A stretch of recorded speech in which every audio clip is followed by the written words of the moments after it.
Welcome students to the next lecture for the paper code MBT 403A, and we have been discussing for the last few sessions about the different modes of the fermentation technology. Now today we are going to take up the solid substrate fermentation technique. We will discuss about it. What is it exactly, and what are the benefits or the drawbacks of or the limitations of this technology, where we can utilize this particular technique, and whether it is feasible to use it industrially or not, that we are going to discuss in the today's lecture. So first we need to understand what exactly the solid substrate fermentation means. What is this term actually? Now when we are talking of the fermentation, we are talking of culturing the microbes or some special organisms in some kind of media. So that media can be in solid condition, or it may be a liquid media where the contents are mostly dissolved in a solvent, and that media is being utilized for culturing the organism. So here in the solid state fermentation, here we are using the microbes, we are growing the microbes in an environment that is having very less of water. Literally we can say that it is the water content is about zero. So the water content is either zero or it is near about zero, or we can say that the fermentation media or the substrate is free of water. So it is because it is in the solid condition and the water content is very less, so we say that the fermentation strategy, it depends on the solid state fermentation. Now, historically, this method has been in use for thousands of years also. Before, in historical times, also people have known it, and they were using it in the Western countries for the production of bread or the cheese, and in Eastern countries, they were using it for the koji fermentation strategies. Now, considering the developments that have occurred in the recent time, it is still used for the production of important biomolecules and products for many industries, including food, pharmaceuticals, textile, biochemical, and bioenergy, among the other industries also where it can be used. Now, by using this system, the microbial cells utilize solid nutrient-rich waste materials such as grains, bran, bagasse, or the paper pulp. So we can see, as we can understand from these examples, that these substrates are mostly present in the environment as waste substances. The substances that the industry has already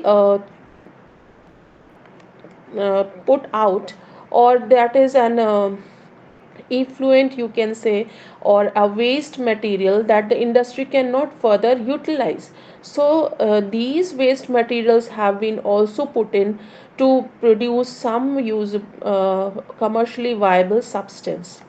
So this fermentation system, it can be used for long fermentation periods because the use of the substrates is very slow, and steadily the microbes utilize these substrates. So the selection of the substrates is done according to their cost and their availability, whether the substrate is cheaply available or not, whether it is a waste product or a byproduct of some other industry, whether it is available throughout the year in the nearby region of the fermentation plant. So all those considerations are taken when we select the substrate.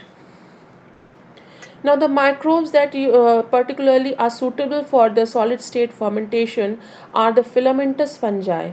Now, as the substrate is solid in nature, so it resembles the natural habitat of these fungi. It technically simulates the natural habitat.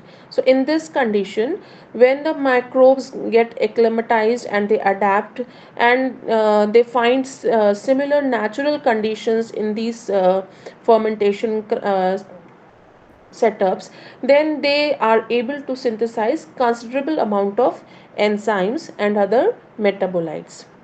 Another microbial species that we can possibly use in solid state fermentation are your yeast. These are able to grow in low water activity environment as the fungi. Filamentous fungi can grow same as the requirement of the yeast. They are also not a highly demanding microbe in sense for water requirements. Then other some of the bacterial species have also been successfully used in these fermentation strategies, where they have been used to produce enzymes. And most of the species you can examples include your Bacillus subtilis, Bacillus thuringiensis, or the Lactobacillus species. Then actinomycetes, also such as Streptomyces species, have also been found to be suitable for these processes because they present characteristics such as they abundantly colonize the solid residues and produce a wide range of degradative enzymes, and they can survive high extreme conditions. So why the extreme conditions? Because you are doing the fermentation in a solid substrate, so naturally the temperatures, when the metabolic activities or the production process starts in the process, then the temperature changes occur, the oxygen concentration depletes, or the pressure of the fermentation bed increases. So all those conditions are extreme environments, and these actinomycetes have been found to be capable to adapt to these extreme conditions. Then the substrates, as we already discussed in the first slide, mostly the substrate that are now used are your agriculture or forestry residues. Now these agricultural and forestry residues are abundant and normally underutilized. Normally underutilized means they are mostly thrown away as waste substances. So they are not being utilized, and then there they produce an environmental concern of pollution. Then how are they being utilized? Underutilized is some of the fraction can be used to generate electricity, whereas the large fraction remains in the field, or it is burned down without any kind of energy recovery. So there it poses the environmental issues. Now these agro residues that can possibly used in SSF for substrate are your sugarcane bagasse, cassava bagasse, cereal brans such as your wheat, rice bran, oat bran, soybean bran, coffee pulp and husk. Or they may be even from your fruit industry, fruit based industries. They may be fruit peels or pulps, corn cobs, straws, or the husk of different origins.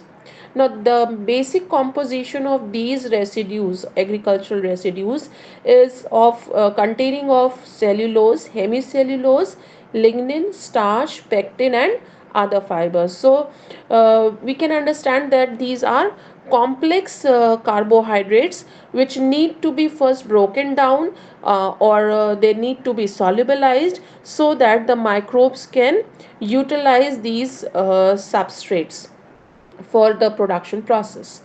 So usually these agro residues, they are providing the substrate, they are providing the nutrients to the microbe, as well as they provide a solid support for the nutrient absorption and the growth of the biomass. So as I've told you that the preferred organism is filamentous fungi. So if these agro residues are there, then they have some spaces or gaps in between the particles. So the filaments of the fungi can penetrate through these gaps, and they can uh, grow deep into the fermentation beds. Now, sometimes when you are adding these substances, mostly these are sufficient in themselves. The more supplementation or additional nutrient requirements are not to be added, but still there may be requirements for specific fermentation processes, for specific uh, product generation, or for the proper growth of the microbes, that the fermentation broth or the media needs to be supplemented. So macro and micronutrients need to be added to the uh, substrate, and mostly these include your phosphorus, sulfur, potassium, magnesium, calcium, zinc, manganese, copper, iron, or cobalt. And these are mostly preferred, these substrates are mostly preferred because their cost and availability is the main consideration when we try to get these products from the market or from the agricultural and forestry based industries. So where the cost is that if they are cheaply available, or they may be as a waste products, so the industry may give away as free of cost maybe. And then the production cost, the production may suppose there you are using some sugarcane based bagasse or molasses for the purpose, then in that case the availability will also be very good if the fermentation facility is placed somewhere near around your sugar factories. So they are the uh, main factors why we would select these substrates. Then other characteristics, that is besides cost, availability, or their nutritional supplementations, crystallinity, accessible area, surface area, porosity, and particle size are also important aspects that needs to be considered for SSF processes. Now, how much area will be available uh, for the growth of the fungal mycelia, how much porosity it will have, whether the mycelium will able to penetrate through the through the pores of the substrate molecules, or what will be the size of the substrate molecules, that also needs to be considered when we are selecting a substrate. Now these reactions have to be carried out in essentially we can say that the bioreactors that are similar to your fermenters. So the design greatly depends upon what kind of solid substrate we are selecting. So the bioreactor is supposed to accomplish four major roles. That is, first is to contain the substrate, that is to a vessel where we can keep and store the substrate and hold the substrate till that time the fermentation occurs. And then there it should contain the process microorganism, that is it should support the growth of the microorganism as well as the production process by the microorganism. Then it also protects the process microorganism against any possible contamination. So most of the time when we are talking of solid substrates, then the contamination process is not the contamination uh, is not a real consideration over there, because the temperatures are higher, the pH concentrations are also different. So there may be that adventitious microbes are not able to grow in those environments. But still, the if we do the process in a bioreactor, then there is an added advantage that these adventitious microbes would not contaminate the process microorganism. Then the control of the environmental conditions to optimize growth and the product formation can also be easily achieved in this kind of bioreactor rather than in an open environment. So here you can control the aeration, you can control the agitation of the or the mixing of the nutrients, and the concentration of the oxygen or the temperatures may be controlled very easily in these bioreactors. Now, there have been various bioreactor systems that have been developed and used in these processes, and the most important benefit that these bioreactors give us is that they provide a greater understanding of the biological system of the microorganism, as well as the biological process that will be done by this microorganism, this process microorganism. So we can understand the biology of the microbes as well as the synthetic process done by the microbe for the production of the product. Now this shows that the temperature, pH, oxygen, carbon dioxide, or the maintenance of heat conditions, that is reduction of heat, is also required here, and it can be easily controlled and optimized in a bioreactor. Then the SSF bioreactor design should carefully consider the design and operating variables, especially aeration transfer, or the temperature control including cooling systems, effective diffusion of the oxygen in the gas phase, and coefficient for heat transfer through the bioreactor wall. Now, in cases of the SSFs, the oxygen transfer can be an important criteria for the process organism to grow and to produce a product. So, it may be sometimes inefficient if it, in the process, or if the design at the time of designing the bioreactor, this consideration has not been taken in place. So the problems can also be complicated if the temperature and water content have not been controlled rigidly. So the effective bioreactors have high biological reaction rates, including growth performance, substrate consumption, product formation, and byproduct synthesis rates. Now, it is very important to understand and regulate these criteria to provide the best bioreactor performance so that the maximum product output may be achieved. Now, when we develop these SSF system, then this SSF system has many phases incorporated in the design of this bioreactor. On a microscopic scale, if we want to assess this bioreactor, then we have three main subsystems. Now, as you can see in the figure A, that this system requires a the vessel or the bioreactor where the bioprocess will occur.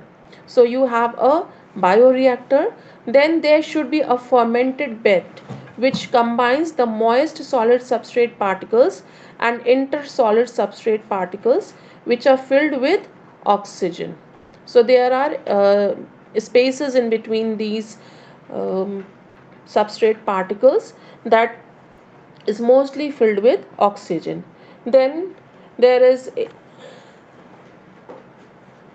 area on or above the surface of the fermented bed that is known as the head space, which has a high oxygen concentration. Now, when we talk of this in the micro scale, as in the figure B, then we can see this as an uninoculated substrate. Now, this is mostly your solid phase, and at this scale, the moist solid substrate particles hold the important nutrients and the growth factors. The space between the solid substrate particles is known as the void fraction, and it is filled with water and gas. So the gaps are the interparticle spaces are filled by the gas phase. So the gradients in between these interspaces, they the gradients of the nutrients or the oxygen or water, they affect the microbial growth. Then, as we can see in the figure C, It gives an overview of the bacterial or the yeast cultures growing or sticking to the surface, and this is shown by thick black layer at the particle surface. Now in the figure D we can observe the filamentous fungi that are growing by sticking to the surface of the particles, substrate particles, and in intermediate spaces are occupied by the hyphae. So these hyphae or the mycelium are able to deeply penetrate into the solid substrate particles, and they can easily access the substrate particles and the nutrients or the oxygen, and the exchange of the excreting metabolites and enzymes can be easily done. Now this we can do at a macro scale. Now if we want to do these processes at small scale, suppose at laboratory scale, then we can easily do these in the petri dishes or Erlenmeyer flask. And these petri dishes or the Erlenmeyer flask, they can be entirely aseptic, and the advantage is that you can use them easily in the laboratory conditions. However, there is a disadvantage in these processes, that the agitation and aeration cannot be controlled, or that cannot be done within these fermenters in the laboratory scale petri dishes or the Erlenmeyer flask. Now the types of the bioreactors that we can possibly use in the solid state fermentations are packed bed bioreactor, a rotating drum bioreactor, or a spouted bed bioreactor, a tray bioreactor, or a gas solid fluidized bed bioreactor. Now what are the important features of these different types of bioreactors? Now first we take up the packed bed bioreactor. Now it is made of glass or plastic columns. The unmixed bed is perforated at the base, and it is very useful bioreactor for the product development with efficient process controls, and it particularly the heating can be controlled. So you can see here that there are cooling jackets, water cooling jackets that can efficiently control the temperature. Then the next is your rotating drum bioreactor. Now here this is a horizontal vessel. Here the mixing occur, the horizontal vessel or the drum keeps on rotating, and the substrates are mixed intermittently without any kind of forced aeration. So the normal air is blown through, but there is not forced aerations through the layers of the substrate. So the operation can be done either in a continuous or a semi-continuous mode. Now this cylinder is semi-filled with a bed of the substrate. The temperature control depends on mixing effect on the solid substrate. Now the air is blown through the head space. The gap between the bed and the vessel is flown through the head space, and to improve the efficiency of air flow or mixing of the provision of air to the microbes can also be done by the baffles that may be added to reduce the speed of the rotation. Then the next is your spouted bed reactor. Here also there is a perforated bed, and through this the air inlet is provided, and this air inlet travels through the spout region into the head space, and then it is put out of the surface, put out of the bioreactor vessel. Then next is your tray bioreactors. Now these tray bioreactors are simplest, and they are the static kind of bioreactors. No mixing is occurring here, and even the aeration is not forced in on the solid substrate. So mechanical agitation is absent. The bottom of the tray is perforated and with mesh to hold the solid substrate to allow normal aeration. So no forced aeration is occurring, only normal aeration is allowed here. The substrate quantity is limited and only thin layer is used to avoid any kind of overheating and to maintain the aerobic conditions. Then the next is your gas solid fluidized bed reactor. Now these reactors are constructed from as a vertical chamber with perforated base plates. With the perforated base plates. Now force aeration is provided here at the bottom of the chamber at sufficient speed to fluidize the solid substrate particles, and it causes the mixing of the substrate particles. An agitator is also provided, that is a clump breaker is provided here, which causes the declumping of the substrate particles. Now here the bed keeps on expanding, so enough head space needs to be provided here, and the mixing of the solid particles and the gas behave like a liquid. The temperatures can also be easily maintained here. However, when we are using the clump breaker or any kind of agitator here, then the penetrative mycelium of the fungus may be damaged or broken down. So we need to regulate the speed of the agitator when we are using the fungal mycelium. Now the applications, these strategies can be used in the agro food industry. This is just a indicative list I'm putting up, that is these can be used in the agro food industry or the agriculture or in industrial fermentations. So if we talk of agro food industry, then they can be used in traditional food fermentations like koji fermentation, rye or attic, or in the fermentation of the cheeses. Then they may be used in the mushroom production or spawn formation, like for the development of agaricus, pleurotus or synthetic mushrooms. Then they may be used in the bioconversion of byproducts. Example, if you want to change sugar pulp or bagasse, you may compost bagasse or detoxify any kind of toxicants, then they may be used as food additives for adding the flavor or as dye stuffs. Then in case of agriculture, the applications have been found for the biocontrol and bioinsecticide development, where these have been used, where Bavaria has been used or Trichoderma species have been used. Then